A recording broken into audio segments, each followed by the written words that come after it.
Look at this, episode 5 of the All Sweet podcast. We're halfway to 10. I've remained consistent. I've stuck to it. I've had multiple meltdowns in the process. I've had to buy a new laptop. I nearly threw the old laptop out the window. I've upgraded my camera stand from a pot from the kitchen sitting on top of a Michael Richards biography. I've updated that to a proper camera stand. It's all happening. She's going professional. I've got my first guest tomorrow. Look at this. I won't say who the guest is because as soon as I ever, whether it's in music, you know what, whether it's in any aspect of your life, whether it's you're doing a hobby, you're releasing a music project, you're doing comedy, you've started dating someone, as soon as you tell other people about that thing, it falls apart. I remember once I met this guy, got along with him so well. It was fantastic. I was telling my friend about him. Later that day, he went all weird, talking about how he has overwhelmed himself with feelings. The guy developed all these issues, which I'm sure already exist, but they came to surface as soon as I told my friend. I'm pretty sure this one friend of mine, I feel like she sees me as the crisis friend because there's always, in the last year, there's always been something going on. Someone's dying. I've fallen out with someone. Me and a job have fallen out. There's always something happening. Shirley seems interested when something's happening as well. I feel like, I don't know. Do you ever feel like you have those friends? Like whenever I sit down, I always feel like I've got 10 minutes of analysis before we can settle in, where they're trying to figure out how I'm doing in life. And how am I doing? I don't know. Pretty good most of the time. I'll be doing good tomorrow. So I've got the guest. As I said, I'm not going to say who it is because like I said, as soon as you announce anything, that's when it goes bad. He'll get sick or he'll decide he can't be bothered. Something will happen and then I won't even be able to record the episode. And the next thing you know, I've done this whole big announcement and fanfare how I'm having this person on. Then it doesn't happen. And then everyone else will be out there thriving, saying I'm a big talker, saying how I'm having this guest, he's got this, he's done this, he's done that. I'll be a big talker and then everyone will be thriving the fact that this person hasn't come on. So I'm not saying anything. All I will say is I think he's Lebanese. He's a comedian. He's Lebanese or some sort of Middle Eastern. He's got better eyebrows than I do. How this guy has manicured his eyebrows, he's got the perfect arch ratio in his brows. Like his eyebrows have better arch than most bridges, in all honesty. But he'll be on and I'm looking forward to it because there's something about when you get a loud Middle Eastern guy in a room with another person who's Middle Eastern or Balkan or some sort of ethnic origin, we just click and we get along and we gel and it's easy. And that's one thing I've said about having guests on this podcast. I just want them to be people who are easy to hang and chat with. I don't want to have some comedian who lives in a share house in Fitzroy who I've never spoken to before and I'm inviting them on, talking to them about why they got into comedy, who their inspirations are, what message they want to deliver to the masses because I don't care and no one else cares. So I've got this guy will be on. It won't be anything like that because, like I said, we're from the similar cultural backgrounds, which means we've grown up with similar values, similar forms of discipline. We experienced similar beatings as kids. We've grown up around similar people. So it's a lot easier to relate and connect and it's genuine. I hope I say this. Next thing I know, we'll do the episode and suddenly we've got nothing to talk about. We just can't get along. I've booked a 2-hour room as well. So here's hoping it's good. It should be good. I trust that it'll be good. What's gone on in the last week? So I had a gig. I'll start with this gig because this gig nearly broke me. Every now and then there's a gig that will happen that makes me question everything. And it's always, the one common denominator is it always happens when I have to cross over Wellington Parade. Now I live south side and it's whenever I go through the city, the gig will still be good if it's in the city. But as soon as I cross over Wellington Parade and end up in the inner north, Whenever the gig is between Wellington Parade and St. George's Road, I think that's what the road's called, the roads that head into Preston and that, I know I'm going to have issues. There's something about any gig for me that's on Smith Street, Gertrude Street, Brunswick Street, all that area, they hate me. And I've come to accept it, and I'm thinking maybe I just never gig in those areas again. They barely understand. Do you know what it is? Those audiences barely understand themselves, and I'm expecting them to understand me. Any joke I tell, and a lot of my jokes are fueled by observations and rantings, or I'll notice a small thing and dissect it. And I know they look at me like, well, why is this such a problem for you? Maybe you need to go to therapy. Maybe you need counseling. Well, from how it looks like, babe, you guys are at a comedy gig, you can't laugh at anything. Maybe your therapy and counseling has stolen your personality and you've become boring. And you walk around in your corduroy pants and fleece jumper and tote bag. Nothing that you're wearing matches. And you think this is a fashion statement, trying to be sustainable. Yeah, and you're not being sustainable because do you know what's happened? All these people are buying from the op shops. They're hiking prices. You can't even get a secondhand item of clothing for less than $20. And then what happens? You end up buying everything on Shein anyway because it's more affordable. Anyway, back to the gig. That's how I feel about that area and those sort of audiences in general. And whatever, people say, I know someone will listen to this and be like, you're isolating yourself from those audiences. I don't want those audiences. They're boring. Whenever I do a gig with those people in the audience, it's never fun. I went up the other night. I did material I have done probably over 100 times this year, and it's worked 99% of the time. These people, they're adamant on being in the 1%. Like it makes them feel special and above everyone, that they can't relax and laugh. And I know people say, oh, maybe you weren't funny enough. Well, for some reason, I did the gig the week before to a bunch of 80-year-olds. They found it funny. I don't know how they found me talking about, dating and Instagram funny, but somehow they did. I used all my good material on this audience and they laughed at none of it. It was actually really uncomfortable because it got to the point where I was just talking at these people. Then I break out into a sweat. And I descend and spiral. I need to work. I start spiraling where I just hate the gig and I hate the moment that I'm in. So I start talking super fast to just have it wrap up sooner. And it doesn't help my case because then they look at me and they're like, this chick is lost. She's probably never done stand-up ever. And now she's ranting and spiraling and it wasn't a good time. And usually when I'd have a gig like that, I sit in my car and I contemplate everything. I contemplate why I'm driving 40 minutes for a gig that's unpaid or paying $25. And then I just realize, you know what? It's probably the audience. And I know a lot of people say, oh, funny's funny. It's not necessarily the audience. But I think it is the audience. The people who wear the tote bags and the corduroy pants, they don't like me. They barely like themselves. It was funny because I had a discussion once. I've got a few friends that fall within that sort of demographic, and we were talking recently about furries. I was saying to a friend of mine, I said, oh, there are a few kids identifying as cats or as certain animals. And my friend goes, that's not true. That's just hype.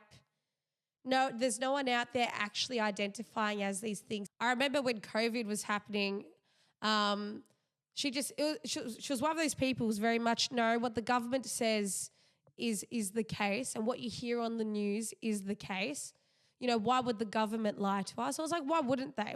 How could you just blindly trust everything and go through life thinking everyone has your best interest at heart? Your best mate of 10 years will screw you over and you're going to trust some dude in a government job getting paid hundreds of thousands of dollars a year. You're going to trust that they're not going to screw you over? Anyway, me and her, we were talking about furries. And she goes, this is all just hype and people trying to inflate inflate this idea that furries exist. I'm happy for people to accept whatever they want to accept. But honestly, this whole cat thing, it's true. And I've seen it with mates of mine. I've now met numerous kids where this is happening. And what I want to know is, why is it always a cat? You can identify as whatever animal you want, and you've picked the cat. You haven't even picked man's best friend, a dog. You've picked a cat. Why a cat? One kid I know, he was telling me how this kid in his class sits there licking himself. He licks his hands like it's a paw. He's identified as a cat. Why not pick? Since we're going on the thing of you can identify as whatever you want, wouldn't you want to pick a more badass animal? Because clearly you've gone through life so far and gone, you know what, being a human isn't working for me. It's not going good. I'm getting bullied. People hate me. I don't like myself. It's not working out. What animal can I be to change my life around and feel at ease and at place within this world? Oh, I'm going to pick the feline. And I'm not even a lion or a wolf. They're identifying as a ragdoll kitten. I've started talking to other mates of mine who have had kids, and their kids are now in primary school. Some of them are going into high school. And I was talking to this one guy, and I said, "Oh, where's your son going to school next year?" He goes, "Oh, I've sent him to a private school." Like, why are you sending your kid to a private school? I have known you for a very long time. I have seen what you have been up to, and you're sending your kid to a private religious school. I've seen the things you do. They are not of the religious nature. I've seen how you behave. Then he explained to me, he says, look, I just don't want my kid growing up in an environment where it's normal for people to refer to themselves as cats.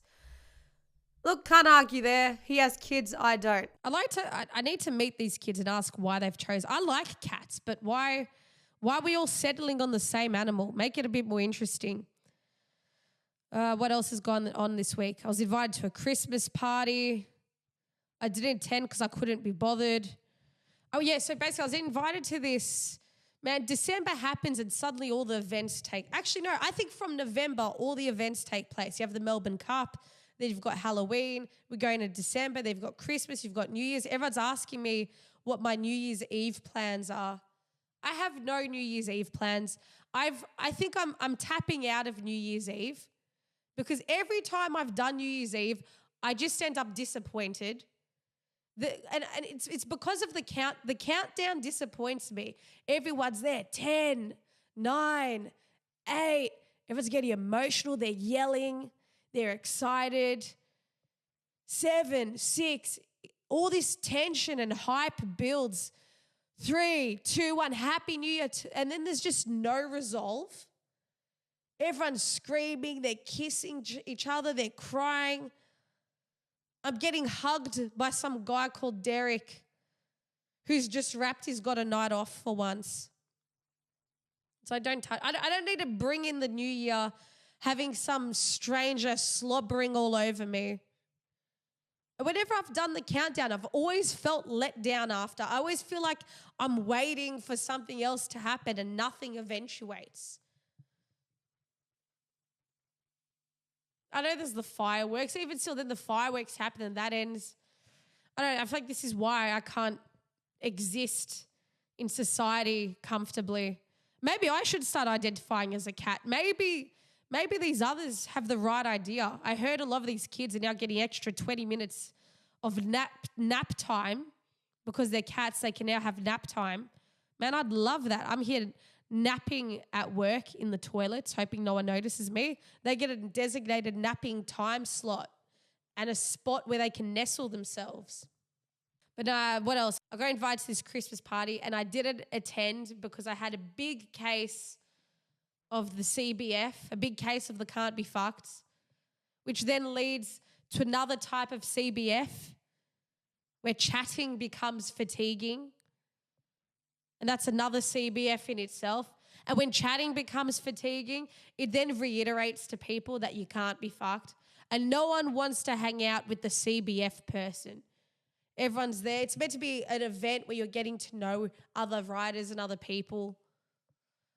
I'm there. I have to meet people. I'm meant to be rubbing shoulders while everyone else is trying to rub something else. I'm not into it. I spent my $15 to not go and did absolutely nothing. What is this? I never get any messages until the eagle has landed. I never get any messages until I have to record this podcast and suddenly everyone wants to talk to me. Yeah, so I had this Christmas event that I didn't go to. What else? I don't even know what I do with my life at the moment. All I do is record this podcast, go to the gym, and drink milkshakes half the time. I had the most decadent jam donut milkshake. I thought I was going to get proliv. Now, to a Serbian or a Macedonian person, there's tiers of gut ache. There's the standard tummy ache, diarrhea, the runs. But then there's proliv. That's like the final boss of a stomach ache. If you cop a case of proliv, you better pray you're at home because you will have to strap yourself to a toilet for the next 10 to 24 hours. I had this jam donut milkshake, which essentially was a milkshake with ice cream, with strawberry sauce, with all this other crap inside it, then a thick jam donut placed on top, straw down the middle, jam oozing there, lollies. It came with a plate of lollies underneath. How I didn't get a stomach ache from this thing is beyond me. Because I'm one of those people, man. I'm one of those people, I can be somewhere and I will get the worst stomach ache from anything. Someone with slightly dirty hands can prepare my food and I will taste it. Within the first few bites and swallowing that food, I will get, that feeling when your stomach does the flips? And I'm not sure if it's psychological because I grew up with a home meal every day in my house. So I was never able to develop any stomach resistance to anything. Now every time I go to a restaurant, I can taste any bit of unhygienic tendencies and start feeling sick. Proliv is actually a big worry in my life. It's a bigger worry than it probably should be. Good Things is on this week. How much time do I have? I have somewhere to be. Lately I always have somewhere to be, and I wait till the most inopportune moment to record this podcast where I'm rushing off. Good Things Festival was on, which is the metal hard rock festival in Australia. I didn't go, but somehow I am tired from this festival.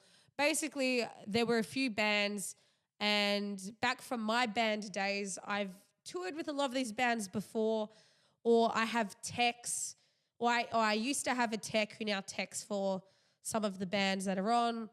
One guy, my friend Ross, he teched for a few festivals that I was on back over in UK, in Europe. Hadn't seen the guy in 5 years, caught up while he was here. Isn't it weird how with some people you might not see each other for years and you pick up like you saw them two days ago? So basically the Thursday night, I tell you what, going out Thursday night and Friday night is the best thing because you feel like you've got an extended weekend. But went out Thursday night, went to this gig, rocked up very late because I have a problem with going anywhere on time, which is part of the reason why I don't work in a corporate office right now. I can't do anything on time. And it's not because I don't have time management skills. I just have a very strong feeling of can't be fucked. Like that is, unfortunately, that will be the biggest thing that holds me back because I will look at the clock knowing I have to be somewhere in 20 minutes and I've only got 22 minutes to go and I still won't leave. And I won't be doing anything. I'll just be in this constant state of pending. So I rocked up to the venue with like 15 minutes left until the band finishes their set. It wasn't my kind of band, so I'm not into the whole emo music It's not my thing. I can respect the band was very good, but I can't be there listening to these whiny lyrics with some guy who has a chick's voice. I'm not into it. Everyone's whinging like how I'm whinging now. It's not my vibe. Ears stretched so big you could shoot a golf ball through it. But I rocked up to this venue and I went to go collect my pass because I had an all-access pass. And I don't know what it is with the door chicks at venues lately, but fuck, they've got an attitude on them. Talk about power trips. I rock up and I say, hey, a pass has been left for me. Can I collect it? It's been left under my name. She's there and she looks at me. She goes, it's only got the band's finishing out. There's only like 10 minutes left. I'm like, that's fine. I had to be somewhere before this. By somewhere, I mean my bed. She doesn't need to know that. I just said I was working. I said, yeah, that's fine. I couldn't make it earlier. Can I still collect my pass? Some guy who was like sort of running the night or helping manage the night, he comes over and I said, look, I've got a pass by for me. Can I collect it? He goes, yeah, sure, no problem. The girl literally looks at him like I'm not there and says to him, do I have to? Babe, what are you doing? Are you chopping down the tree that's making the paper to make the pass? It's been left for me in an envelope. Everything's already written down on it. Just pass it to me. He goes, yeah, just give it to her. She rolls her eyes, lets out an exhale to open up an envelope that's on the table 1 meter from her that's not even sealed. She didn't even need to exercise any other effort. You would honestly think that she had paid for me to have this pass. I don't know why it was such a problem. And then the whole crapping on about, the gig finishes in 10 minutes. Well, it's got to finish in fucking 2 minutes. The longer you keep me here, having to negotiate with you to let me in. The same happened a week before. My brother was performing a gig at a venue in Melbourne and he had door spots or he didn't. I don't know what the whole technicality of it was, but my parents came to the gig to come see him. My family's friends with a lot of the security and the people at the venue anyway, and they had rocked up, but they hadn't gotten stamped or something, but they'd already seen most of the gig. Eventually, they wanted to go outside and get some air because it was a fucking 40-degree day. They go downstairs and they say to the chick at the door, look, we don't have a stamp. Will we be able to go back in? Before she could even take a moment to process what they said, she starts screaming at them, carrying on, if you don't have a stamp, you can't go back in. Clearly, you need to pay for a ticket, this, that. My mum, who's like a nearly 60-year-old woman, has had enough go on in her life in the last couple of years, politely says to the chick, no, look, we've come with, the chick cuts her off, screams at her again. Worst attitude ever. With her everyone's got these little tattoos now trying to be edgy. Every chick is trying to look like a fucking biker or a sailor from the 60s, trying to look tough. I like tattoos, but you know what? The tattoos weren't even the issue with this chick. I will just pick out any detail on her and use that to hang on to because how much she pissed me off. The level of screaming that she did, you would think that my parents had taken her pay from her for that night. My parents just basically told her whatever and went back upstairs. What are you going to do? Fucking chase them? You're going to chase a couple of 60-year-olds who have already been let in and watched 90% of the gig anyway. I know door chicks, I get why it's called a door bitch. But I think the word bitch needs to be upgraded to something else because the attitudes these people have. All right, and then what happened in the end? My parents still watched that gig. I still ended up backstage which I didn't even give a shit about ending up backstage. It was just I had to go there because it was easier for us to plan the rest of the night. And what about these chicks? What happened to them? They carried on for nothing. The person still got let through. And now that's one more person in the world who thinks that this person at the door is a dickhead. But we went out after the gig, went out in the city. And I can't remember, where did we go? We went to the Standards, Cherry Bar, Heartbreaker Bar. Weird DJ at Heartbreaker Bar that night. Usually it's a rock bar and they play rock music, sometimes some disco, a bit of Earth, Wind and Fire. But there was some weird DJ that was on playing music that sounded like someone had dropped a bunch of pots and pans, recorded the sound, and then just remixed it together. It sounded like a Foley artist that's doing sound effects for a film that's just compiled lasers and all these random noises together and turned it into a song. You needed to be on drugs to listen to this music. Went there. And then I came out again the second night at Cherry Bar because there was a few other people I know. We hung out, scratched my car. That was fun. Isn't it fun being on a night out and you damage your car? This thing, it wrecked my night, scraped the bottom. I don't know what's going on with the city of Melbourne, but there's these new spots like in the middle of the road where you have to pull over to the right to parallel park in. I don't know, it's backwards. Put the car spot on the left. Why is it on the right all of a sudden? Not only that, they've put these trees with these giant planters, you know, the concrete boxes around the trees that extend out. This one had tiers to it, different levels of concrete. I parked my car. Some guys parked up my ass. So I'm having to do, you know, when you maneuver back and forward to try and get your car out. I'm only like 5 foot. I'm barely 5'4", 5'5". I can't see the multiple levels of concrete that extend 6 meters out to protect this tree that they've planted. I end up, my bumper ends up collecting the concrete. And you know when you hear that scrape and you're just like, this could go many ways right now when I hop out of the car. Best case scenario, the sound was worse than what happened and there's no scratch and I've come out of this unmarked.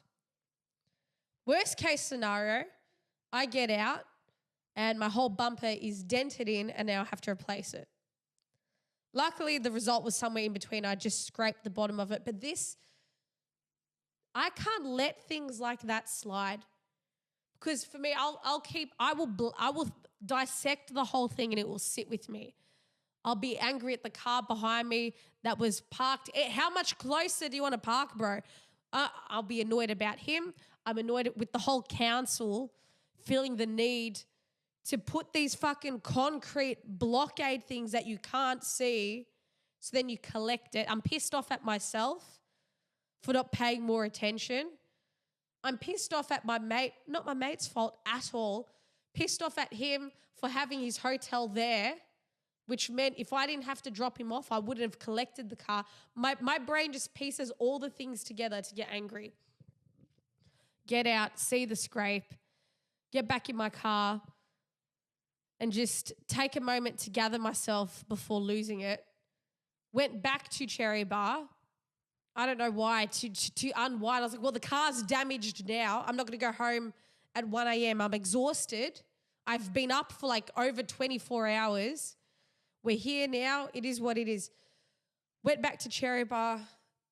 Somehow ended up with half of the Good Things lineup inspecting my car. People are there on their hands and knees looking at the scrape. There's something, the damsel in distress theory is 100% a thing, because as soon as a guy found out I was having some sort of car trouble, it didn't matter what band they were in, how high up in the lineup, how many kilometers they have flown to be here right now.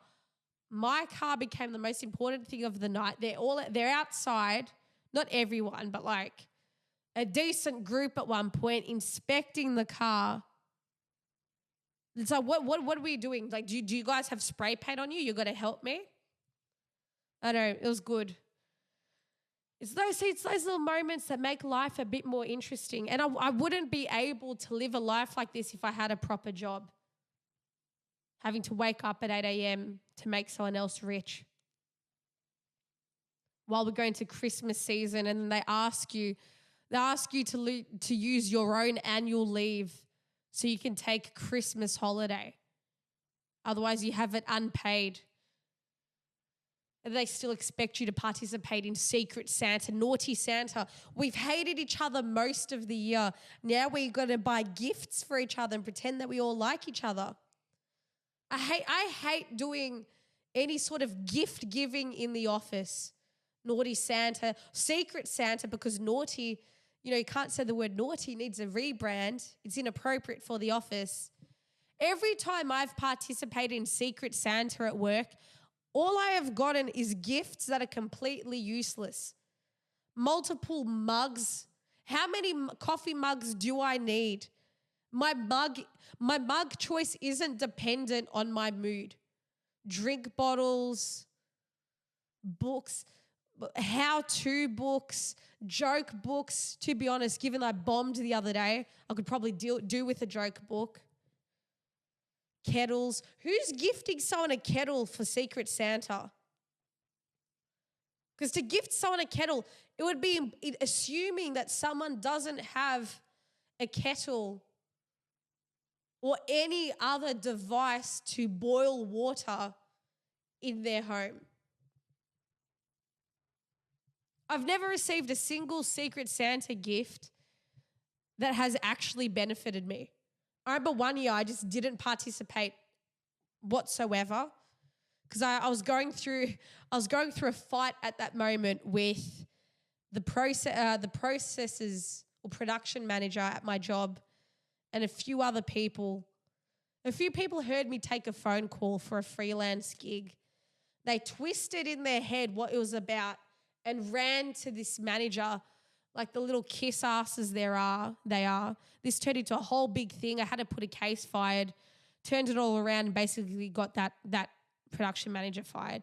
But then while all this was happening, it was during the Christmas period and we all partaking in Secret Santa. I'm like, what? So I'm now meant to buy a gift that will possibly end up to a guy who's trying to get me fired and to 6 other people who are responsible for me being in this situation to begin with. I didn't participate. I sat there watching everyone open their shitty little gifts, their green leaf tea bags. I think for Secret Santa, we need to give people gifts that are a bit more practical for the workplace. Some concrete for HR to harden up. Some lube for the worker who loves to be up the boss's ass. A bell for your manager so then you can hear them coming, so then you have to do some actual work. A mirror so the CEO can take a good hard look at himself. Marriage counselling for the chick who has a husband at home, but she's adamant on having a work husband.